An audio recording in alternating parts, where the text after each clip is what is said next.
Gentleman yields back. Chair now recognizes Mr. Bera. Thank you, Mr. Chairman. Normally don't do this, but would just like to correct my good friend and colleague from Pennsylvania. While there may be a history of corruption in Ukraine, Russia is a much more corrupt country, and we've seen the actions of Vladimir Putin and the moral corruption of Vladimir Putin. So let's correct the record. Russia has demonstrated their corruption here, and I applaud the chairman and ranking member for holding this hearing, because it is important for us to do oversight. It is important for us to defend democracies and the sovereignty of nations like Ukraine. And I'm proud of the work that we've done on the Foreign Affairs Committee in a bipartisan way, as well as in Congress, standing up for this illegal war and illegal invasion that Vladimir Putin is executing, and the moral corruption that we're seeing. I'm glad that the International Criminal Court has deemed him a war criminal because of what he's doing to children, kidnapping them, removing them from their parents. Reprehensible. Ms. Shaw, let me ask a couple questions. And if this is not in your purview as the Inspector General, certainly let me know. You have oversight of the embassy in Kyiv. I'm curious how, obviously we evacuated the embassy in the early days of the invasion. We've stood that up again. How things are going, how operations are, and the safety of our men and women that are representing us in Kyiv. Thank you for that question. This is something that is of vital importance to us in terms of our oversight. As I mentioned, management and operations is one of the 3 strategic areas that we're focusing on. We actually have a series of work ongoing right now that, as I said, will start with the shuttering of the embassy in February 2022 to its reopening to its current operating status. And while I don't want to get out ahead of those findings until we've completed that work, we did have the opportunity to meet with embassy officials in Kyiv. We were at the embassy. I am glad to report that at least at that time, everybody was well, but obviously they're operating under very challenging circumstances. Sort of stepping out more broadly beyond just safety, there are security issues that in a wartime setting have to be considered.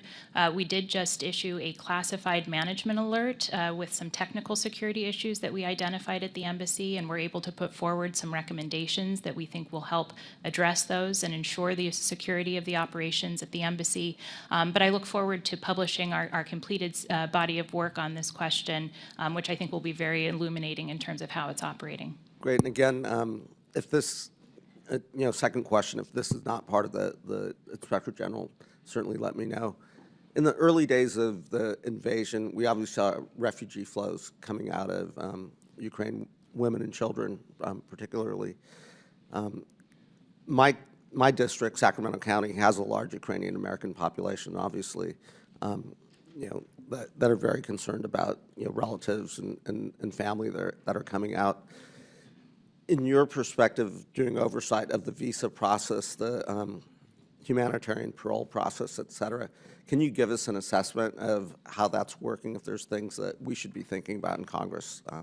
And again, not from a policy perspective, just from an oversight perspective. So we do have ongoing work looking at the department's deployment of humanitarian aid, and the department has a large role in assisting refugees.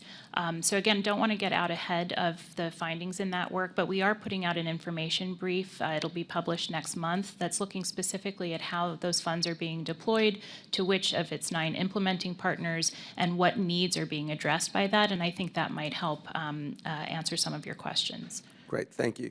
And just in my remaining time, Mr. Storch, I think you called it the end-use monitoring, the EUM.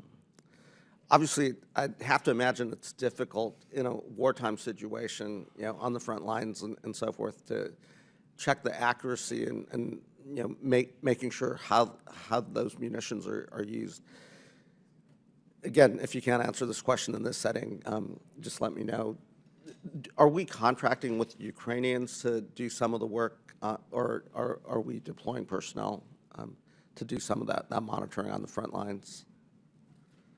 So I appreciate the question, and yes, you're right. I mean, for instance, the point that the chairman made about using scanners, right? One of the things that the American military has done in a difficult situation is tried to figure out alternatives as to how to comply with EUM requirements and ensure the accountability of the material that's being provided. The details of that, as I think your question suggested, some of that's classified. That's why our October 2022 report was classified. So I can't get into that. But I will say, as we look at that, one of the things we're doing as an oversight entity is looking at the alternatives that are being employed and trying to make recommendations as to how to do that as effectively as possible in what is, as you say, a wartime situation. Great. My time's expired. I yield back.